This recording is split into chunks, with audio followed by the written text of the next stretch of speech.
14 নম্বর অঙ্ক কি বলছে? রতন 85,000 টাকা দিয়ে একটি মোটরসাইকেল কিনলেন।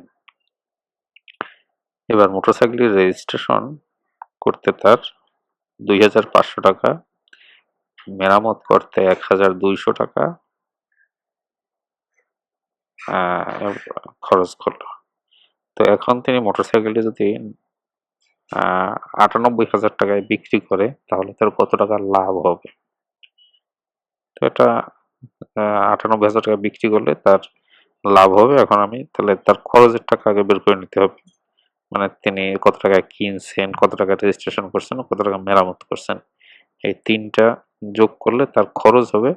এবং খরচ থেকে যখন বিক্রি করবে 98,000 টাকা, এই 98,000 টাকা থেকে খরচটা বিয়োগ করলেই তার লাভ বের হয়ে যাবে। তো দেখি কিভাবে করা যায়। তো মোটরসাইকেলের মোট খরচ, মোটরসাইকেল পেছনে মোট খরচ কত টাকা? মোটরসাইকেলের মোট খরচ কেনা যোগ রেজিস্ট্রেশন যোগ মেরামত, এই তিনটা তার খরচ। তাহলে সমান কত? 85,000 যোগ 2,500 যোগ 1,200 সমান সমান 88,700 টাকা তার মোট খরচ। এবার বিক্রয় মূল্য আমরা জানি যে 98,000 টাকা।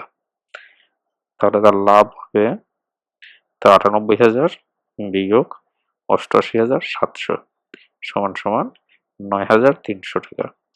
উত্তর, তার লাভ 9,300 টাকা। Thank you.